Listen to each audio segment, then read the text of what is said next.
Okay, so let's unpack this.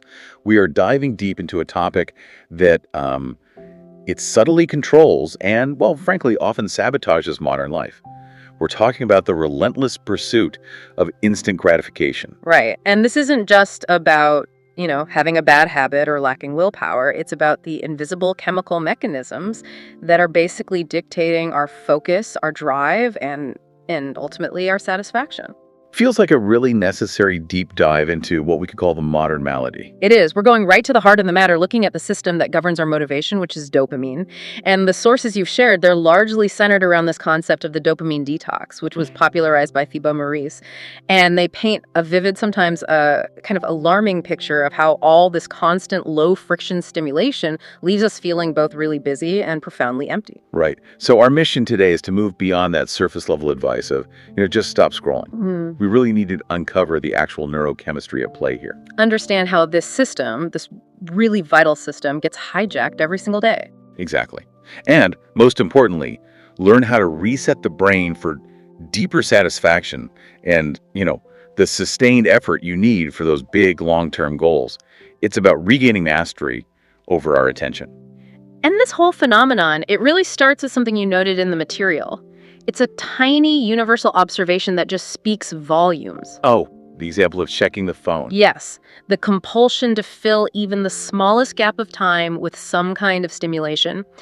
The sources cite this example of checking your phone during that 2-minute walk from the parking lot to the gym door. Or in the 30 seconds between exercise sets. Exactly. It's the brain refusing to tolerate even the smallest moment of non-stimulation. That's interesting because it really shows this isn't just a casual choice like, I read a magazine. Yeah. It's a genuine neurological compulsion. It is. If you consciously ask yourself, do I need to see anything new in the next 90 seconds? Yeah. The answer is always no, 100% of the time. Of course not. Yet we still reflexively grab the device. It's a search for some immediate high-intensity sensation. And it implies that, that silence and stillness have become intolerable for us. That observation is so crucial because it points to a state of constant overstimulation. Our brains have become so accustomed to this background buzz of high stimulation activities that any absence of it, it feels like pain. Right. And this compulsive behavior, it dictates our choices, it fragments our attention, and it systematically undermines our ability to feel connected or productive or, genuinely fulfilled. So the goal is to escape that reactivity. And become proactive again. Okay, let's start with a personal inventory because this first section, it really, really resonates with that universal experience. That anecdote about checking the phone during tiny gaps. The gym sets. Between weight sets or while waiting for a traffic light to change. It's absolutely something we all recognize. The sources even mentioned that trainers in gyms are reportedly confiscating phones to force people to actually concentrate on the physical activity they're there to do. And the irony is just profound, isn't it? It's incredible. People go to the gym to improve their health, to focus. But they undermine the entire effectiveness of the activity by seeking a distraction reward the moment any, physical discomfort or mental quietude arises. And that constant pursuit of instant gratification checking the phone, it doesn't actually lead to relaxation. No. Not at all. The sources note it actually spikes your cortisol and dopamine in these short, sharp bursts. So instead of using that 2-minute gap to recover and center yourself, you're just hitting your brain with a jolt of novelty and, frankly, anxiety. You're perpetually occupied, but you're rarely focused or rested. Exactly. The mind is just constantly on alert for the next piece of information. This mental fatigue, it happens even when your body is physically rested. We're living on a treadmill of cognitive consumption. That's a great way to put it. So what does this constant stimulation actually manifest as in our everyday lives? The sources detail 4 core pervasive symptoms of what happens when our dopamine system is overloaded. And they cover everything from work to sleep to diet. They're deeply interconnected. Let's break those down individually. Okay, so the first core symptom is probably the most famous consequence of the digital age. A diminished attention span. Right. This is the functional inability to perform what we call deep work. And deep work, as the sources really emphasize, means the ability to concentrate deeply on a cognitively demanding task for an extended period of time, say 90 minutes or 2 hours, without any distraction. I think we all struggle with this. We might sit down to read a technical report or, start writing a complex email, and then suddenly Cap switching. you find yourself switching tabs to check the news, or you're glancing at your phone every 5 minutes. The sheer effort of sustained focus just feels too heavy. That feeling of heaviness is precisely the symptom. It's characterized by struggling to finish even a short, non-viral TV series because of boredom. Or finding it almost impossible to maintain concentration on a serious task. Yeah, our brains are just conditioned to seek the next rapid cut, the next exciting image, the next notification. And when you're presented with low stimulation, high effort work, patience becomes, neurologically painful. And that forces us to abandon the task prematurely. Mm-hmm. And this isn't just happening at work. It bleeds into our relationships, which brings us to the second symptom, a weak connection. Right. Distraction fundamentally weakens our mind-body connection, our ability to be present in our own physical experience. But it also profoundly weakens our connection with other people. Oh, absolutely. Think about a typical dinner table conversation today. If you are constantly checking a screen, you just cannot engage in the act of listening, the eye contact, and the presence that's necessary for a good, meaningful relationship. The sources highlight that these distractions, they steal away the opportunity for genuine human connection. And they leave those relationships feeling shallow and, unsatisfactory. You're physically present, but you're mentally absent. And the cost is huge. It is, because the brain, which is now trained for constant novelty, starts to view genuine, sustained human interaction as boring compared to the infinite scroll.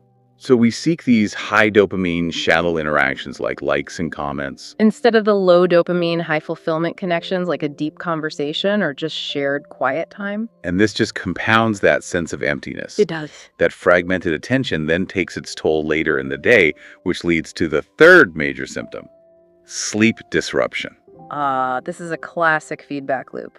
The sources highlight the difficulty in falling asleep, partly because, we're exposing our eyes to blue light from screens, but also because the brain is still racing from the day's overstimulation. Which then leads to more mobile scrolling in bed. Of course. And you end up wasting hours that should be restorative. And what happens when you waste those restorative hours? You start the next day already behind the curve. Exactly. You're mentally fatigued, you're low on willpower, and you crave the quickest possible rewards just to function. Which just fuels the entire cycle of procrastination, fatigue, and reliance on instant gratification to mask that underlying exhaustion. Mm-hmm. It seems like this loop attacks us from every angle, mental, social, and even biological. Mm-hmm. So let's talk about that final symptom which links the chemistry and the biology, the addiction to junk food. Yeah, and this isn't just about poor discipline. It's the craving for highly palatable instant reward food. Junk food, sugary items, high-fat snacks. All of which provides another quick, reliable dopamine hit when the brain is already seeking easy pleasure. So we replace the hard work of, say, a complex task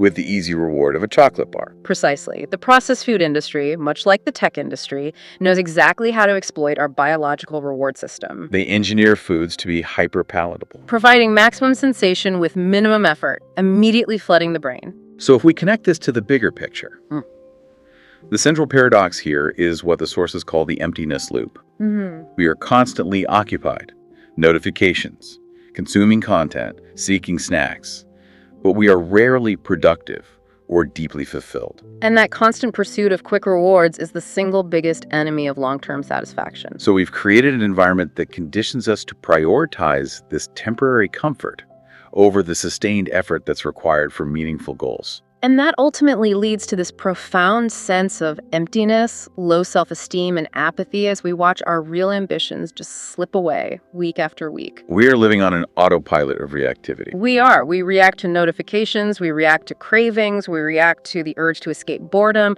We're constantly consuming without creating. The moment there's no immediate external stimulation, the mind screams, boredom is pain. Escape it. Right. And that compulsion to escape is what drives us deeper and deeper into this loop.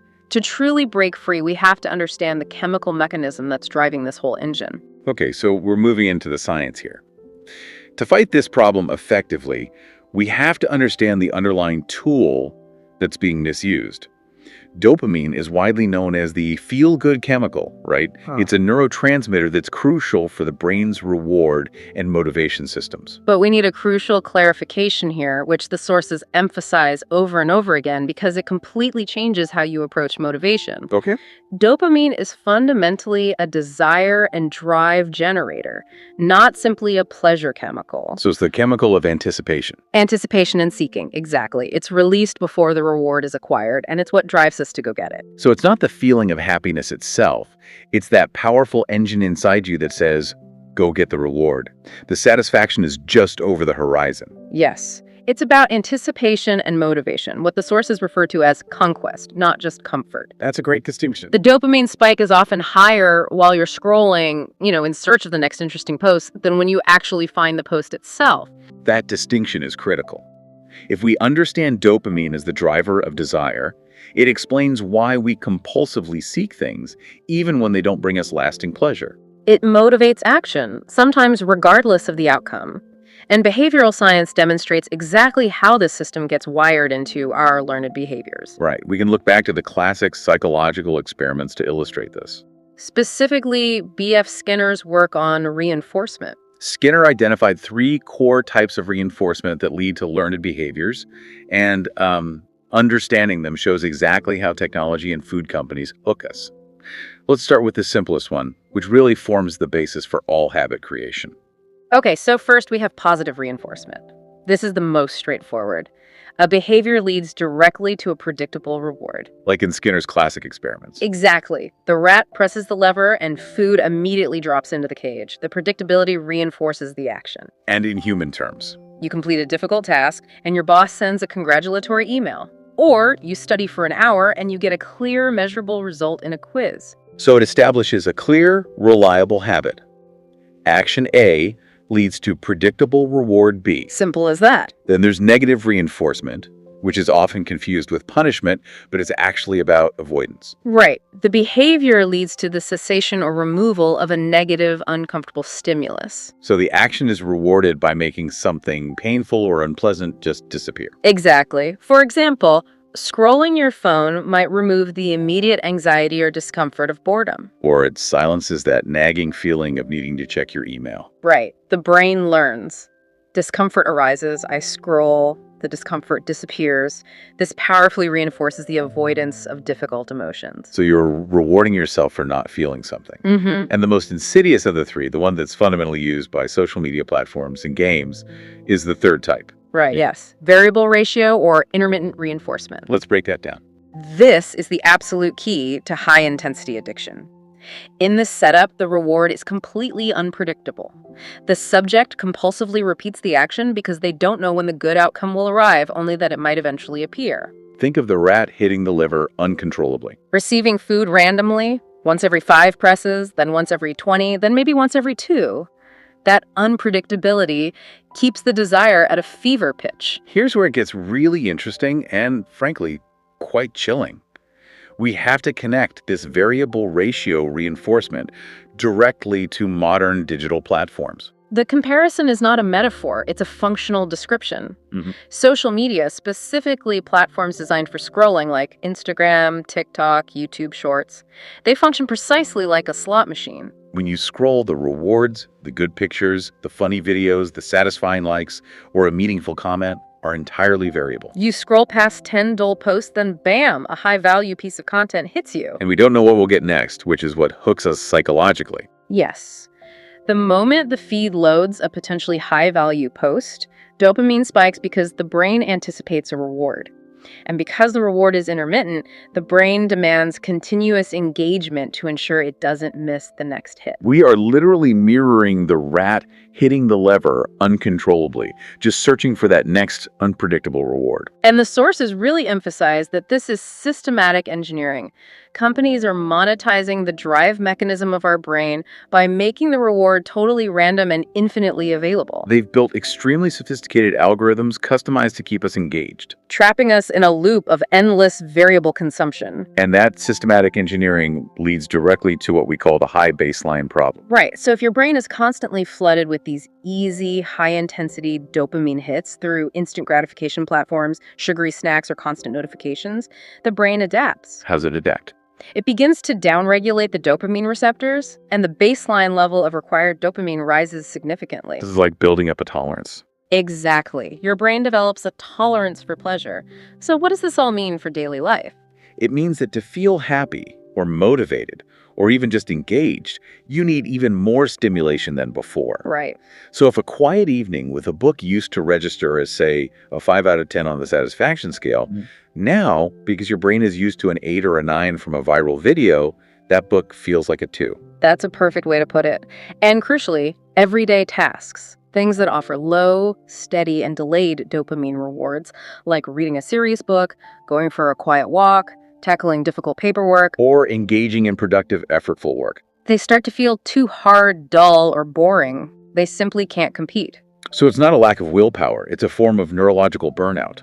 It is. The brain is literally demotivated because the reward it's being offered, that delayed satisfaction from work, is just too weak compared to the immediate turbocharged reward available just by reaching for your phone. The sources use a powerful analogy for this. It's like a drug user needing increasingly higher doses to hit the same level of happiness or stimulation. This artificially high baseline prevents the individual from finding enjoyment or motivation in normal, healthy, or productive life activities. So the deep, lasting sense of fulfillment you get from meaningful effort is completely overshadowed by the excitement from fleeting, instant pleasures. We've raised the bar so high that normal life can no longer clear it. So we know how dopamine works, and we know what the high baseline does to our motivation. Right. Now we need to look at the specific traps that are stealing our focus, and the sources are absolutely clear on this. Companies profit from keeping us overstimulated and perpetually restless. They are engineered to be hijackers. And the hijacking begins instantly, often with notifications. The ping. That ping. They are perfectly designed triggers. They anticipate a reward, a message from a friend, a comment, exciting news, which instantly releases dopamine and causes a distraction. The moment that sound goes off, you have an involuntary microspike of dopamine, and it is almost impossible to ignore. And once you click that notification, you're often drawn into what the sources term open systems.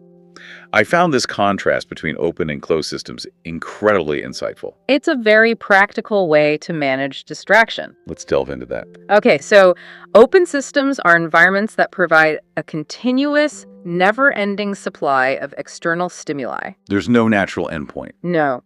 And they offer infinite ways to become distracted. The classic examples are your email inbox, Facebook, YouTube, or just general unstructured internet browsing. The moment you open one of these, you are pulled into a whirlpool of stimulation. Right. Say you check Facebook first thing in the morning. You might scroll your feed, watch a video suggested by the algorithm, jump to a message from a friend, and then suddenly you realize an hour has passed. And you've become highly stimulated, but you haven't completed any productive work. None. Precisely. They create a state of perpetual openness. Conversely, closed systems offer very little room for distraction. They have a clear boundary and a defined endpoint. So what are some examples? Working on a Word document, filling out an Excel spreadsheet with a specific task list, reading a physical book, or completing a structured task that has a defined aim, like writing a fixed number of pages. And the key takeaway here, as the sources emphasize, is strategic implementation. Yes. Starting the day with a closed system, say, working on writing a report for 2 hours before checking email or social media is absolutely critical for productivity. It allows you to build momentum and concentration before the inevitable flood of open system stimulation hits you. You define your focus before the world defines it for you. And this constant, fast feedback loop, checking the email, getting the like, seeing the instantaneous reply, it fundamentally undermines our patience. Which leads to the erosion of long-term thinking. Our brain gets wired for super fast feedback. We receive constant rewards. Likes, comments, immediate replies. And we condition ourselves to expect fast results with everything we do. And this short-term focus, driven by high stimulation, makes the effort required for delayed rewards feel almost impossible. Which is why we struggle with the challenges that require years of consistent low dopamine effort. Like building a business, mastering a complex skill, learning a new language, or saving a substantial amount of money. The idea of investing effort today for a payoff 5 years from now feels absurd to a brain addicted to 5-minute rewards. That's why the sources bring up that perfect illustration. Jeff Bezos and Amazon waiting 9 years until 2003 for their first profitable year. 9 years. 9 years of sustained effort, reinvestment, and relentless focus on the long term. And that contrasts so sharply with the modern expectation of overnight success or the instant returns that the internet bombards us with. That example highlights a massive psychological shift. We are surrounded by images of instant wealth and hacks. This constant search for quick success, it distorts our vision of reality. It makes us resent those who appear to achieve overnight success. And it leads us to feel inadequate or undisciplined when our own long-term efforts don't yield immediate results. We just lose the patience and consistency required for true, durable achievement. And beyond the digital realm, we also have the food and biological hijack, which plays right into this high baseline problem. Oh, this is pure biological vulnerability. Humans have an innate craving for sugar and fat because they signal a high reward and trigger a strong dopamine release. It was a crucial survival instinct for our ancestors when food was scarce. Exactly.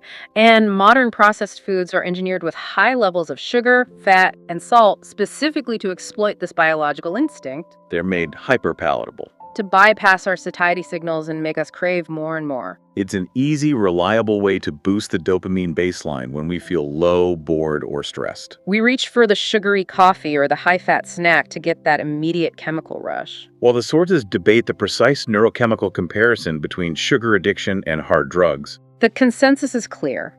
Reducing your dependence on high sugar and processed food is essential to lower your overall stimulation baseline.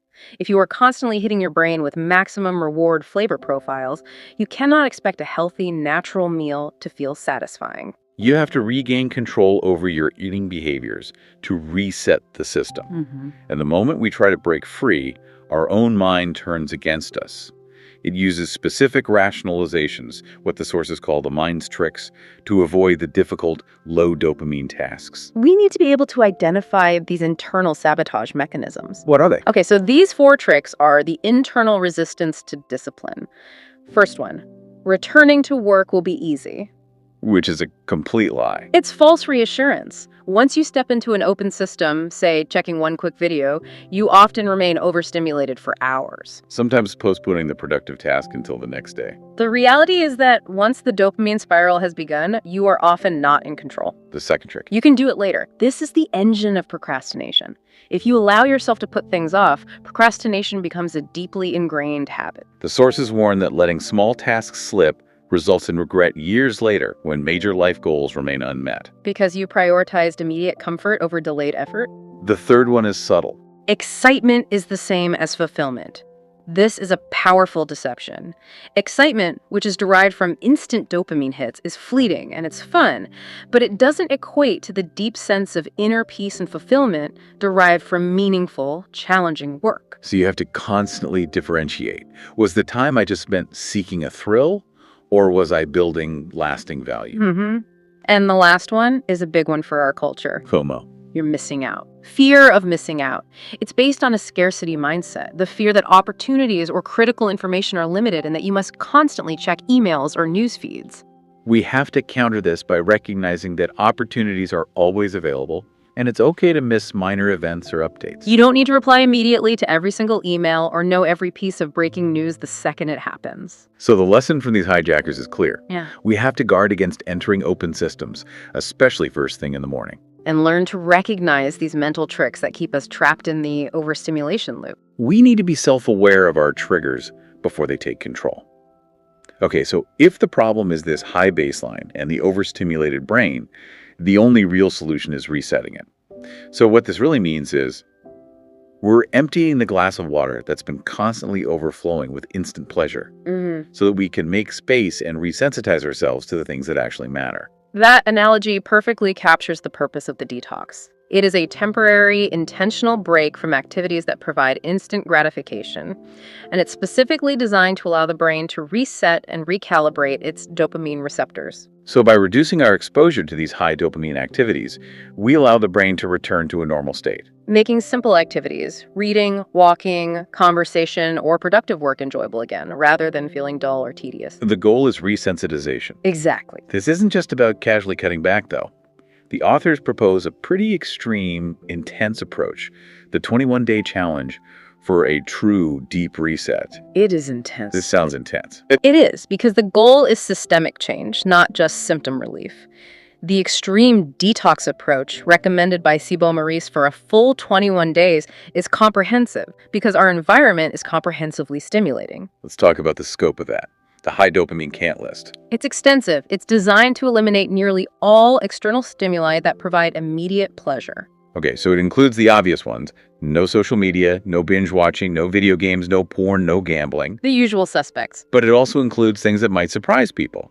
No alcohol, no cigarettes, and, get this, no coffee. And no music. No music and no friends, in the sense of no unproductive gossip or partying. Why the severe restrictions on things like coffee and music? Because the detox aims to lower the baseline completely. Coffee and music, while they're not inherently negative, are powerful stimulants that release dopamine and interfere with the goal of resting the system. So music can often act as distraction. Yes, filling the void of boredom that we are actually trying to embrace. And the restriction on unproductive socializing is about eliminating gossip and those light, often superficial interactions that give a quick social dopamine hit. But replace the effort required for deep, meaningful connection. So if you cut out all that stimulation for 3 weeks, what are you supposed to do to occupy your time? You focus only on the low dopamine can list, the substitutes. These are activities that are productive or deeply restful without causing stimulation. Like what? Drinking water, going for long runs or deep stretching, meditating or engaging in intentional quiet relaxation, deep journaling, Reading serious focused books. and engaging in closed system personal projects. The challenge acknowledges this is monumentally difficult, but it's necessary to bring that dopamine baseline back to a manageable, healthy level. Now, let's be realistic. A full 21-day extreme detox might be too much for many people initially. Of course, due to work demands or family life. The sources wisely offer alternative, less demanding detox lengths. Absolutely. The detox structure is highly customizable, and it should be seen as a set of tools, not rigid dogma. The alternative structures include a 48-hour complete detox, So like a full weekend. a full weekend elimination of most high-stimulation sources, drugs, alcohol, internet, phone, social media, sugar, processed foods, video games. This is excellent for a fast resensitization and can restore mental clarity very quickly. And there's an even shorter one. A 24-hour detox, similar restrictions but shorter duration. It's ideal for practicing control, self-awareness, and building confidence in managing those impulses. And finally, a partial detox. It is customized. You focus on eliminating the biggest sources of distraction only. For instance, you could eliminate social media scrolling and video games entirely, but maybe you allow yourself to have coffee. So the rule here is to identify the 1 or 2 activities that, if you eliminated them, would boost your focus and productivity the most dramatically. It's the 80-20 principle applied to your bad habits. When you stop these highly stimulating activities, you're essentially forcing the brain to endure the discomfort it's used to escaping.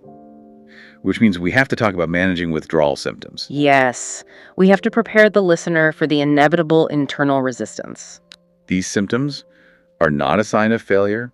They are inevitable, and you have to view them as part of the healing process. We are so used to escaping internal discomfort, loneliness, boredom, anxiety, restlessness, fear, deep-seated irritability.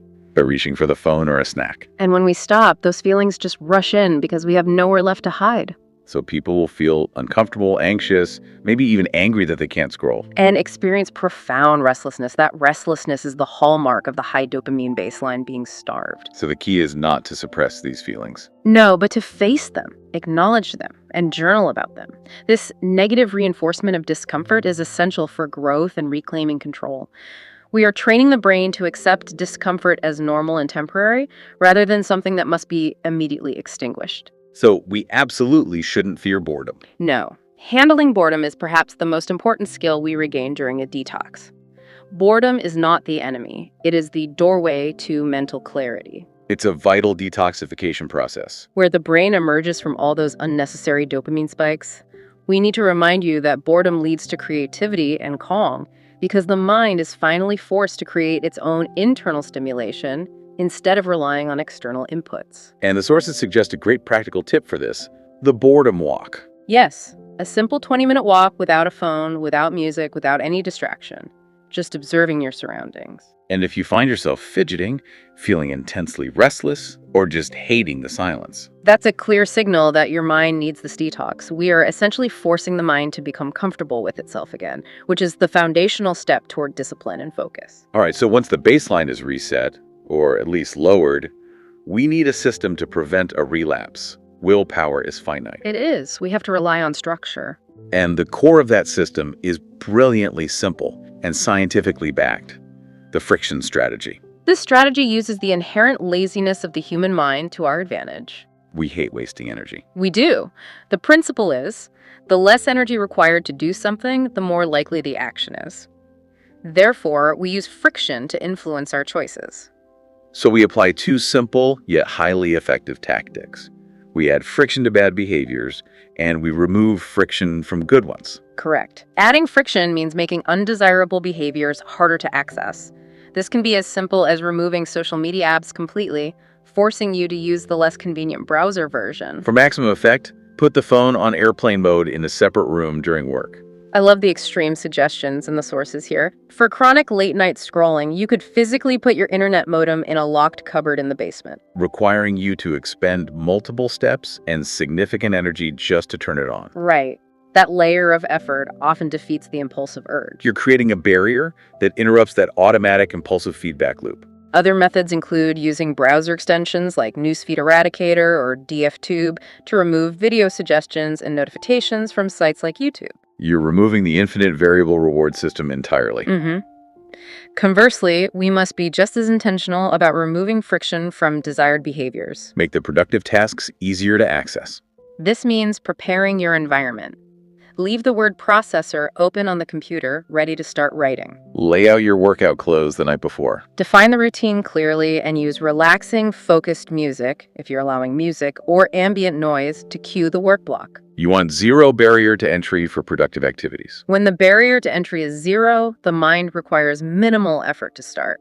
And this sets the stage perfectly for the most critical moment of the day: the morning routine. Starting the day strong. The sources strongly suggest that the first decision of the day determines the day's entire trajectory. It does. If you reach for your phone, you are immediately entering an open system, subjecting yourself to external triggers and the high dopamine rush of reactivity.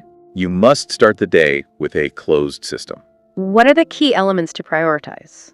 A proactive morning routine should include elements like meditation, stretching, journaling, Which we'll detail next. reading a physical book, and writing down your daily goals or gratitude before checking your phone or email. This guarantees that your first hour is spent building focus and momentum, ensuring you are proactive, not reactive, from the very first moment. This strategic choice of routine relates back to the bigger picture of motivation, using that beautiful imagery of the star and donkey analogy. This is such a powerful metaphor for understanding the nature of willpower. The mind is the writer, holding the map, your long-term goals, the star. And the body, the impulsive, dopamine-driven self, is the donkey. Right. To motivate the donkey to move toward the carrot, which is productive work, the donkey must be hungry. But if the donkey's stomach is already full of high dopamine rewards, sugar, gaming, social media hits, the simple carrot of productive work won't motivate it to move. Not toward the destination, which is the star, your long-term goal. This just highlights the need for depletion, the reset. The brain must be starved of the easily available high-calorie dopamine rewards for the low dopamine rewards, like deep work or reading, to become effective motivators again. It tells us that a failure to execute often isn't a moral failing, but a physiological one. The donkey isn't hungry enough to move. And central to understanding this motivation and preventing self-sabotage is journaling and self-reflection. Journaling is a closed system that allows you to externalize your problems, your emotions, and your fears, making these abstract anxieties concrete and manageable. By writing down what triggered a craving or why a distraction felt so irresistible. You cultivate the self-awareness needed to identify your triggers, the time, the location, or the emotions that precede your cravings. And you can develop specific contingency plans for a relapse. This process is about facing your internal demons, naming them, and developing a strategy to overcome them. Now, we can't just cut out the bad habits, we have to fill the vacuum. The sources stress that habit replacement is absolutely key to long-term sustainability. Yes. Removing a bad habit only works temporarily. If you don't fill the void, the brain will eventually seek another high dopamine filler.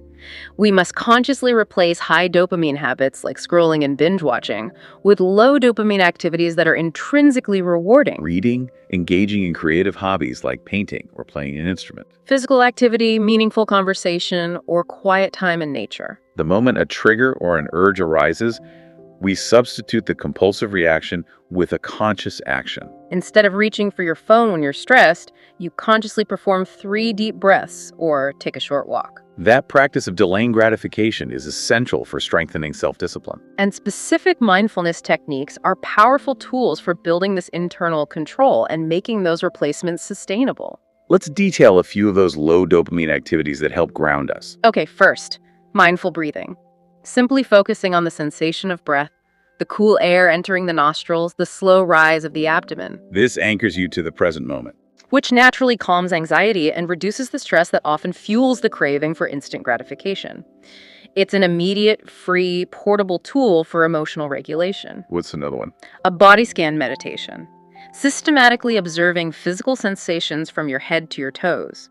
This increases your body awareness, releases physical tension, and strengthens the mind-body connection. It helps you differentiate between a genuine need and a manufactured craving. Right.